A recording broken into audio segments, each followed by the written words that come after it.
Preman Solo. Mantan.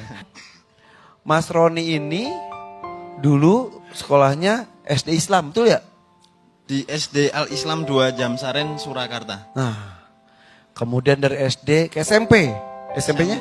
SMP Al Islam 1 Surakarta, RSBI. Nah, SD-nya SD Islam. SMP-nya SMP Islam.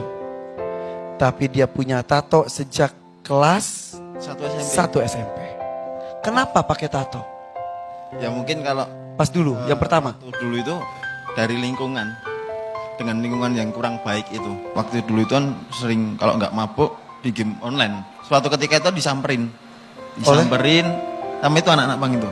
Anak Situ pang? nyariin orang. Iya, loh kok kelihatannya terus ngajakin kenalan nyariin orang, oh nggak tahu. Nah, terus berkemudian hari itu, waktu itu saya nyari alkohol juga, nyari minuman, ketemu loh ini yang kemarin gitu. Sampai akhirnya saya samperin, saya ke situ nyamperin ngobrol-ngobrol dulu, sampai akhirnya pun minum bareng. Setelah minum bareng itu awalnya kenal tato. Orang tua tahu kalau pakai tato. Tahu? Reaksinya gimana pertama? Ya mungkin reaksi kan kalau bapak dulu ya mungkin pernah lah ngalamin seusia saya. Tapi dia pasti kalau ngasih nasihat itu kamu nggak tatoan nggak apa-apa. Tapi ya jangan berlebihan gitu, maksudnya jangan berlebihan. Akhirnya itu singkat cerita bapak meninggal Di Jakarta. dibawa pulang ke Solo. Waktu itu belum ada pikiran pengen berhenti nakal, belum ada. Bapak meninggal biasa saja. Masih biasa, malamnya itu kan masih sama teman-teman masih ngumpul, masih mabuk gitu. Sampai akhirnya pun ada salah satu teman tanya, kamu kok nggak sedih? Padahal itu orang tuamu udah nggak ada. Ketika jenazah Siang, datang, habis sebelum Jumatan itu datang, baru jatuh nggak bisa apa-apa. Waktu udah ngeliatin keadaan seperti itu dengan suasana seperti itu udah pastilah namanya anak pasti nangis ngeliatin orang tua nggak ada. ibu kembali ke Jakarta. Ibu kembali Jakarta lagi. Setelah itu Mas Roni masih di Solo. iya masih di Solo. Mabuk, tato masih jalan terus. Oke. Sampai akhirnya pun di suatu ketika waktu udah mungkin ngerasain di bawah, waktu udah ngerasain nggak bener-bener nggak punya apa-apa. Ada orang cuma nawarin makan gitu. Mas Roni kamu udah makan belum? Itu udah seneng banget. Baru ditawarin aja. Kesepian di Solo. Ya, kesepian Ibu Solo. di Jakarta. Ibu di Jakarta. Apa yang membuat momen tiba-tiba setelah kesepian datang, momen tiba-tiba memerlukan.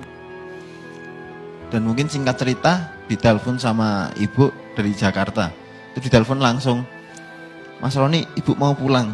Seketika itu kan langsung kaget, langsung bengong. Padahal aku belum ada apa-apa, isi rumah habis, motor habis semua. Semua dijual.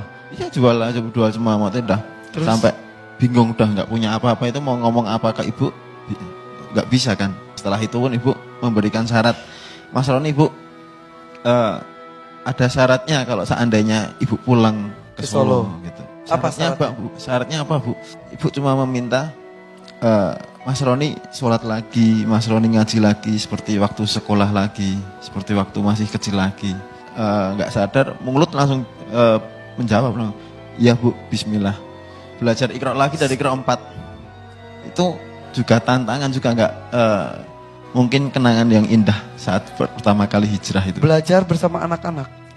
Kalau mungkin nggak bersama anak-anak, sama orang-orang tua. Soalnya kan itu tempatnya itu suatu wadah buat eksperimen semua. Jadi mantan napi, mantan narkoba, udah mantan preman jalanan, mantan anak pang, ngumpul di situ belajar Al-Quran, belajar sholat. Itu langsung sama ustadznya itu sama. Akhirnya ibu pulang ke Solo. Ya. Mas Roni alhamdulillah akhirnya sholat kembali. Alhamdulillah. Untuk kepulangan persyaratan ibu pulang ke Solo. Saya pengen nepati janji ke ibu gitu, meskipun belum ketemu gitu. Ketika pulang sholat subuh ke rumah ada ibu. Nah, di waktu setelah sholat subuh itu saya tidur lagi di pondok. Terus tiba-tiba dibangunin sama om saya itu. Setelah itu, udah sekarang kamu waktunya pulang. Ketika sampai rumah, melihat ibu ya udah nangis, udah nggak karuan seperti itu. Dan setelah itu, setelah proses hijrah, Mas Roni cerita, dia pun berdakwah. Dakwah yang dilakukan oleh Mas Roni Bodaks ini menghampiri preman-preman yang pinggir jalan, yang sama bertato juga. Dihampiri, nongkrong bersama, Kemudian sedikit demi sedikit Mas Roni memindahkan tempat tongkrongannya ke depan masjid. Belum diajak sholat. Belum. Hanya memindahkan tempat tongkrongannya saja ke depan masjid. Tapi ketika azan, Mas Roni langsung pamit, sholat dulu. Balik lagi, nongkrong lagi. Lama-lama mereka tertarik ya. Alhamdulillah. Tertarik, akhirnya Juga. mereka masuk ikut sholat. Ini dia Mas Roni Bodaks, boleh tepuk tangan untuknya.